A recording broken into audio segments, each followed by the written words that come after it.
Jika kalian mengalami gagal bayar di aplikasi pinjaman online iPoji, ya ini adalah aplikasi pinjaman tanpa ribet tulisannya tuh.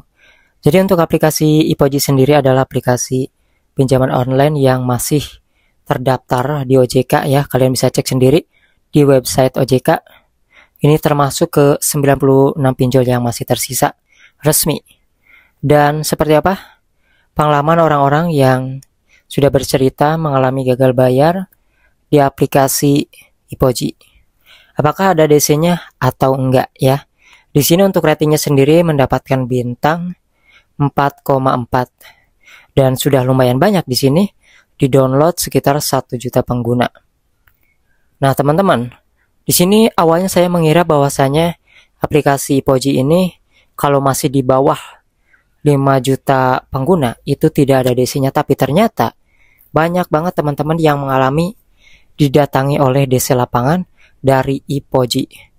Nah, di nominal berapa? Ada yang bercerita di nominal 800 lalu ditagih 1.400.000. Itu termasuk bunga ya, ada yang 1 bulan, ada yang udah beberapa hari langsung didatangi. Jadi nampaknya untuk aplikasi iPoji sendiri ini masih perhitungan ya. Takut uangnya bisnisnya mungkin habis ya. Nah, di sini teman-teman bisa lihat produk pinjamannya, kalian bisa lihat di sini mulai dari bunganya per tahun, kemudian juga dari perkalian berapa persen bunganya per hari, per bulan, dari jumlah nominal pinjaman yang kalian pilih, itu bisa kalian lihat di sini contoh-contohnya. Ya, meskipun produk pinjaman di sini transparan, meskipun di sini dituliskan gitu ya, tetapi kalau yang namanya galbay ataupun telat bayar kan kita nggak tahu ya, berapa kira-kira perhitungan bunga yang berjalan, dendanya itu berapa, kemudian juga didatangi atau DC atau enggak. Jawabannya ternyata ada, teman-teman. Saya mengira aplikasi ini awalnya tidak ada DC lapangan yang datang ya, kiranya itu cuma nelpon, cuma WA aja, tapi ternyata DC-nya itu datang ya, meskipun penggunaannya masih sedikit, teman-teman. Ya, kalian bisa cari informasi lah, pokoknya ada aja orang-orang yang didatangi oleh DC lapangan dari iPoji. Namun yang pasti aplikasi iPoji ini kan resmi, teman-teman ya. Kalau misalnya kalian mau pinjam terus galbay, kalau misalnya nggak ada uang ya gak usah dipaksakan juga, karena bagaimanapun mereka mengikuti aturan OJK.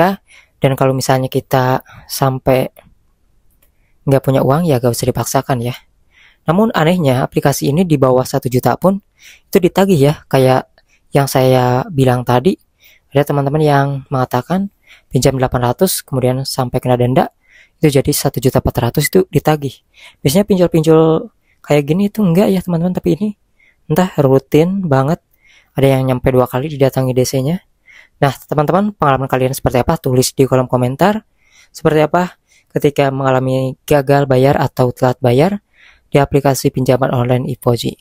Karena saya yakin tidak semua orang ini niat galbay, tapi memang ya bisa jadi karena bunganya tinggi ataupun juga dendanya terlalu besar ketika telat, ya itu bisa menjadi alasan. Oke, sampai jumpa lagi.